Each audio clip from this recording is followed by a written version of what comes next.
All right, guys, welcome back. So in the last video, we talked about some of the major big rock habits that we need to start incorporating. And we also talked about mindfulness and why it's important in really identifying what sort of habits we have in order for us to be able to create new habits that serve us and align with our goals. And we want to be incorporating a lot of those big rock habits that I discussed at the end, in substitution for the unconscious habits that aren't serving our goals. And so today I wanted to talk about the habit of walking and why we are walking, why I suggest walking so much in the first place. And now you guys may have heard me talk about how walking is not exercise, how I don't see it as exercise. And for some reason, people think walking is exercise. And really, if you're going to make this change and you really want to develop the best fat loss lifestyle and make it easy for yourself, you should really see walking as a necessity, walking as transportation, walking as something that you must do to get around. And what we should be really looking at is seeing how exercise is optional. We want to see exercise as optional, but movement being absolutely required. Okay, movement and walking is not optional. Okay, and I think that many people tend to have that backwards. We prioritize exercise over walking when walking, as I'm about to demonstrate, has way more benefits to your ability to lose fat than exercise. Okay, and the other thing about this is that we're just built to walk. Us humans are built to walk. Our ancestors walked all day, every day, and walking does amazing things for us.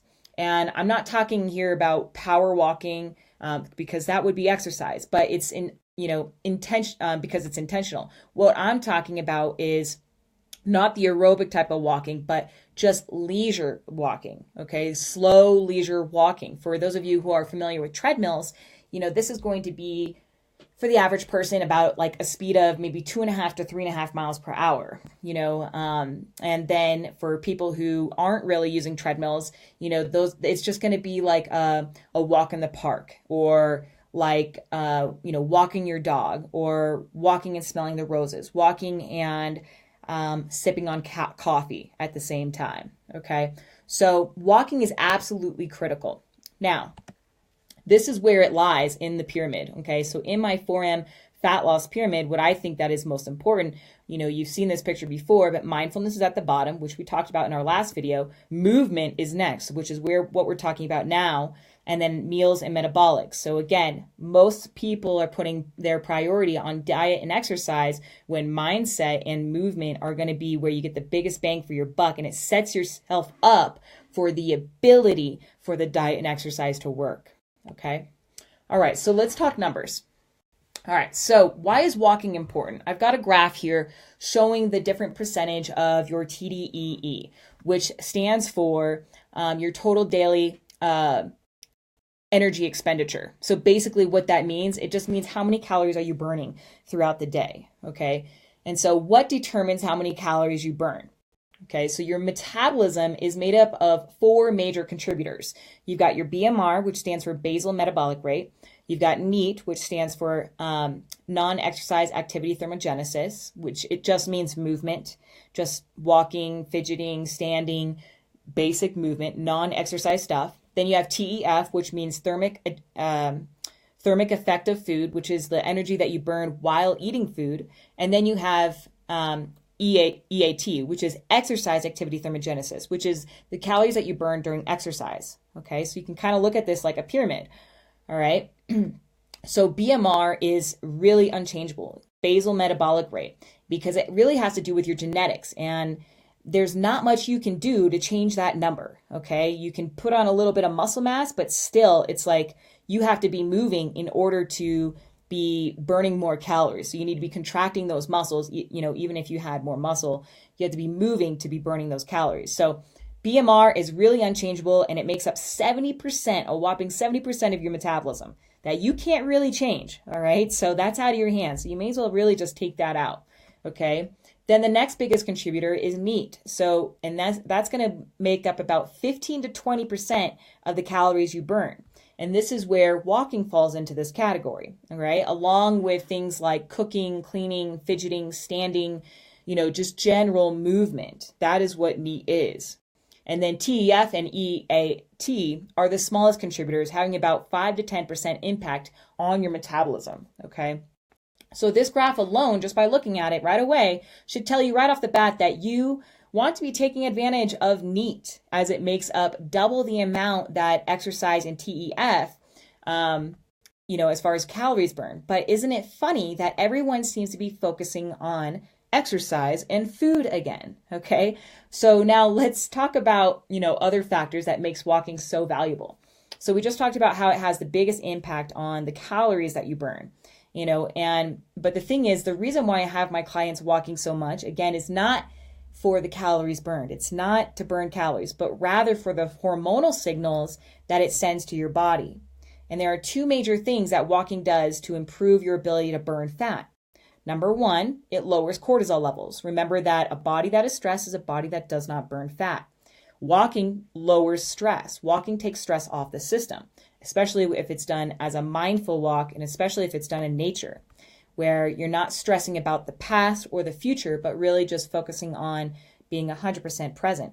Number two is it improves insulin sensitivity, which just means that it allows you to burn energy and fat more readily. And just a simple contraction of your muscles as you move increases your fat burning potential.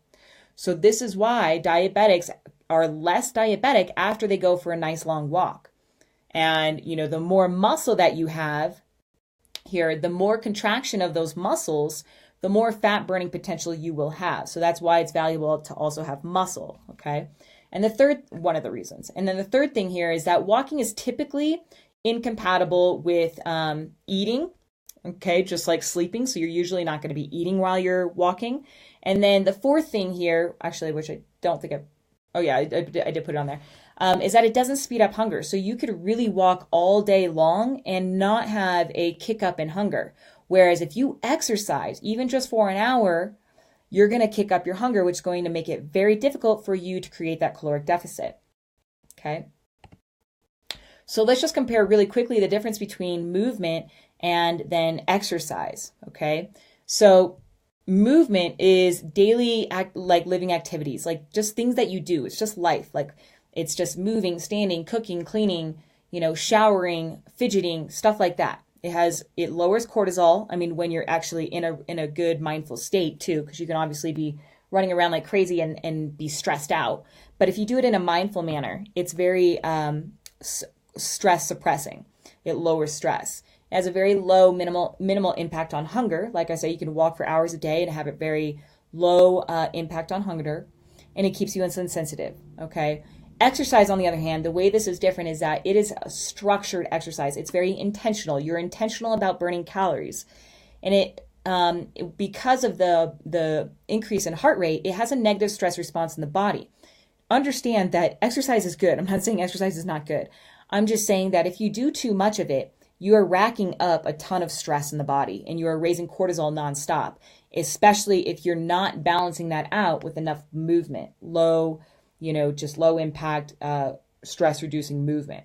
And exercise also increases hunger and it increases cravings. So when you exercise, you're going to be hungrier, another hour or two later after the exercise, which is going to make it more difficult for you to burn fat, which is why I believe that red days or eat less, exercise less days are an opportunity to burn fat, because you're not having to fight this willpower that you get from exercise when you get hungry. Okay.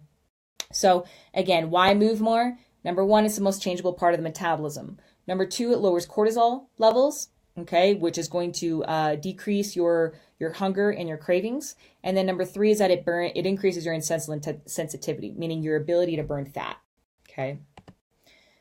And remember that we need two things for fat loss, for sustained fat loss. We obviously need to be caloric deficit, which is great. That goes hand in hand with walking. And we need hormonal balance, which also goes hand in hand. So we need to have low stress, okay?